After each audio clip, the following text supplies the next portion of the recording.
तो सीधा एक क्लासिक हाई वेटेज प्रीलिम्स सवाल से आज की शुरुआत करते हैं। जरा सोचिए, भारत के इतिहास और पश्चिम एशिया के राजनीतिक बदलावों को देखते हुए सबसे पहला इस्लामिक फारसी शासक राजवंश कौन सा था? इसका जवाब हम आगे इसी सेशन में डिकोड करेंगे और यकीन मानिए एग्जाम के पॉइंट ऑफ व्यू से ये बेहद जरूरी है। फ्यूचर ऑफिसर्स, स्वागत है आपका इस खास रिवीजन सेशन में। आज हम मध्यकालीन भारतीय इतिहास के एक बहुत ही क्रूशियल फेज को कवर करने वाले हैं। ये कोई बोरिंग लेक्चर नहीं होगा, बल्कि एक कहानी की तरह हम मध्यकालीन आक्रमणों और राजपूत राज्यों के पूरे सफर को समझेंगे। तो चलिए बिना देर किए इसमें गहराई से उतरते हैं। फटाफट आज के रोड मैप पर एक नजर डाल लेते हैं। हम अर्ली एक्सपीडिशन से शुरू करके वेस्ट एशियन एम्पायर्स, राजपूत राज्य और उनके संघर्ष, विदेशी यात्रियों के अकाउंट्स और आखिर में टेम्पल आर्किटेक्चर कवर करेंगे। और हाँ, लास्ट में एक बहुत ही क्विक रैपिड रिवीजन भी होगा। चलिए सबसे पहले बात करते हैं प्रारंभिक अभियान और सिंध विजय की। सीधे 8वीं शताब्दी के उस दौर में चलते हैं जहां से उस भू राजनीतिक बदलाव की शुरुआत हुई जिसने उत्तरी भारत में घुसपैठ कर रास्ता खोला। जरा इस रूट को ध्यान से देखिए। ये मोहम्मद बिन कासिम का 712 ईस्वी का सिंध आक्रमण है। कासिम, जो उमैयद खलीफा के गवर्नर हज्जाज का भतीजा था, उसने मकरान और देबल के रास्ते एक बहुत ही स्ट्रेटेजिक हमला किया। यहाँ एग्जाम के लिए एक बड़ा कीवर्ड है खराज, जिसका मतलब है ट्रिब्यूट या कर। हालांकि उसने पराजित आबादी के लिए धार्मिक सहिष्णुता दिखाई और ब्राह्मण व बौद्ध धर्म के लोगों को आज़ादी दी। लेकिन ऐसा नहीं था कि ये रास्ता एकदम साफ था। अरबों की इन शुरुआती महत्वाकांक्षाओं के सामने हमारे भारतीय राजा एक मजबूत दीवार बनकर खड़े हो गए। मेवाड़ के रावलकाल भोज, गुर्जर प्रतिहार के नागभट्ट और चालुक्य के विक्रमादित्य द्वितीय, इन राजाओं ने अरब हमलावरों को ऐसा करारा जवाब दिया कि उनके आगे बढ़ने पर एकदम से ब्रेक लग गया। अब आते हैं हमारे दूसरे टॉपिक पर, पश्चिम एशियाई साम्राज्यों में बदलाव। भारत की स्थिति को अच्छे से समझने के लिए जरा बाहर निकलकर वेस्ट एशिया के इस पॉलिटिकल ड्रामे को समझना भी बहुत जरूरी है। यहाँ बेसिकली एक डोमिनो इफेक्ट चल रहा था। 750 ईस्वी में अब्बासिद खलीफा की क्रांति होती है। फिर उनके पतन के बाद 819 ईस्वी में सामानी साम्राज्य पिक्चर में आता है और देखते ही देखते 10वीं सदी तक गजनवी जैसे नए इस्लामीकृत तुर्की राज्यों का उदय हो जाता है। याद है मैंने शुरू में एक सवाल पूछा था, उसका जवाब यही है। समानी साम्राज्य ही वो पहला इस्लामिक फारसी शासक वंश था। इनका मेन सेंटर खुरासान और ट्रांस ऑक्सियाना था। इसे 4 भाइयों ने मिलकर बनाया था। एग्जाम में इसे याद रखने की एक बेहतरीन ट्रिक है, NAYI यानी नया। N से नूह, A से अहमद, Y से याह्या और I से इलियास। इस फैक्ट को हमेशा के लिए दिमाग में लॉक कर लीजिए।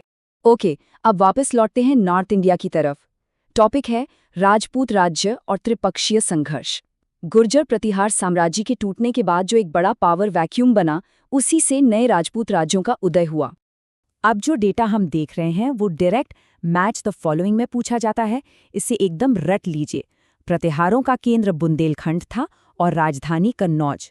पाल राजवंश का कंट्रोल पूर्वी भारत यानी बंगाल और बिहार पर था। राष्ट्रकूटों की राजधानी मालखेड़ थी और तोमर राजवंश दिल्ली पर राज कर रहा था। ये कॉम्बिनेशंस आपको टिप्स पर याद होनी चाहिए। और कन्नौज पर अधिकार के लिए जो ये महासंग्राम हुआ ना, उसे ही त्रिपक्षीय संघर्ष या ट्राइपार्टाइट स्ट्रगल कहते हैं। इसे याद रखने का सबसे बढ़िया ट्रिक है PPP, पाल, प्रतिहार और राष्ट्रकूट। ये तीनों बस कन्नौज पर कब्जा करने के लिए लगातार आपस में भिड़ते रहे। चलिए अब थोड़ा दिमाग दौड़ाते हैं, एक एक्टिव रिकॉल चेक करते हैं। सोचकर बताइए, सिंध से आने वाले अरब हमलावरों को प्रतिहारों ने किस खास नाम से बुलाया था? बिल्कुल सही, इसका जवाब है म्लेच। राजपूत प्रतिरोध के टाइम पर इस्तेमाल होने वाला ये एक बहुत ही इंपॉर्टेंट हिस्टोरिकल कीवर्ड है। नेक्स्ट टॉपिक की बात करते हैं, विदेशी यात्री और उनके विवरण। हिस्टोरिकल लिटरेचर किसी भी कॉम्पिटिटिव एग्जाम का सबसे फेवरेट और स्कोरिंग एरिया होता है। यहाँ हम 2 बहुत ही इंपॉर्टेंट लोगों को कंपेयर कर रहे हैं। पहले हैं सुलेमान। 851 ईस्वी में आए ये अरब व्यापारी पाल दरबार में गए थे। इन्होंने राजा मिहिर भोज को जुज्र कहा था। और दूसरे हैं अल बरूनी, जिन्हें महमूद गजनवी ने भेजा था। इनकी फेमस किताब का नाम है तहकीक-ए-हिंद। एग्जाम के लिए जुज्र और तहकीक-ए-हिंद दोनों कीवर्ड्स को एकदम याद रखिएगा। आगे बढ़ते हैं प्रशासन और मंदिर वास्तुकला की तरफ। देखते हैं कि राजपूत युग का समाज और उसका पूरा प्रशासनिक ढांचा आखिर कैसा था। देखिए, राजपूत सिस्टम पूरी तरह से कुलों यानी क्लैंस पर टिका था। एक कुल के अंदर गजब की समानता और भाईचारा होता था, जो उनकी ताकत थी। लेकिन दिक्कत ये थी कि ये भाईचारा सिर्फ अपने कुल तक ही था, गैर राजपूतों के लिए ये नहीं था, और कुल आपस में भी श्रेष्ठता के लिए लड़ते थे, जो आगे चलकर उनकी सबसे बड़ी कमजोरी बनी।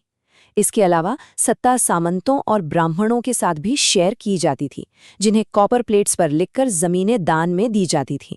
वास्तुकला की बात करें तो उत्तर भारत की मशहूर नागर शैली एकदम अपने पीक पर थी। इसका सबसे मेन हिस्सा होता था गर्भगृह। ये वो चौकोर कमरा होता था जहां मुख्य भगवान की मूर्ति स्थापित होती थी और इसके ठीक ऊपर एक ऊंची घुमावदार स्पाइरल छत होती थी। अगर इसका सबसे बेहतरीन उदाहरण देखना है तो मध्य प्रदेश के खजुराहो मंदिर से बेहतर कुछ नहीं। चलिए एक और क्विक रिकॉल चेक करते हैं ताकि आर्ट और लिटरेचर पक्का हो जाए। वो कौन से फेमस जैन विद्वान थे जिन्होंने संस्कृत और अपभ्रंश दोनों ही भाषाओं में कमाल का साहित्यिक योगदान दिया था? सोचा आपने? इसका सही जवाब है हेमचंद्र। परमार राजाओं की राजधानियां जैसे उज्जैन और धार उस वक्त संस्कृत और आर्ट्स के बड़े केंद्र थे, और महान विद्वान हेमचंद्र की रचनाएं इसी शानदार सांस्कृतिक उत्थान का एक बहुत अहम हिस्सा थी। और अब हम आ गए हैं अपने आखिरी पड़ाव पर, रैपिड एग्जाम रिवीजन समरी। चलिए फटाफट आज के सारे कॉन्सेप्ट्स को दिमाग में पक्का कर लेते हैं ताकि कुछ भी छूटे नहीं। एग्जाम से पहले ये 5 चीजें उंगलियों पर होनी चाहिए। नंबर 1, मोहम्मद बिन कासिम का 712 ईस्वी का सिंध अटैक और खराज टैक्स। नंबर 2, सामानी वंश के फाउंडर्स का ट्रिक NAYI। नंबर 3, कन्नौज के लिए त्रिपक्षीय संघर्ष का कोड PPR। नंबर 4, अलबरूनी की मशहूर किताब तहकीक-ए-हिंद। और नंबर 5, नागर शैली और उसका सबसे मेन हिस्सा गर्भगृह। बस इसे याद रखिए और काम आसान है।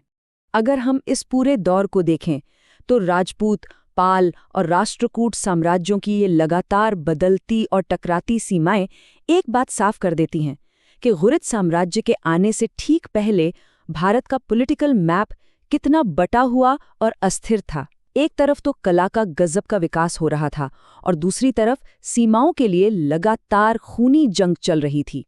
अब चलते चलते एक सोचने वाली बात छोड़कर जाता हूँ। जब 12वीं शताब्दी के आखिर में घुरिद साम्राज्य भारत की तरफ अपना विस्तार शुरू करेगा, तब ये जो आज़ाद लेकिन आपस में बटे हुए राजपूत कुल हैं, ये एक विशाल और सेंट्रलाइज्ड आर्मी का सामना कैसे करेंगे? यह सवाल हमें हमारी हिस्ट्री के अगले और सबसे थ्रिलिंग चैप्टर की तरफ ले जाता है। एक अफसर के तौर पर इस प्रशासनिक चुनौती को एनालाइज करना बहुत जरूरी है। तो बस सीखते रहिए, रिवीजन करते रहिए और अपनी तैयारी को एकदम सॉलिड रखिए।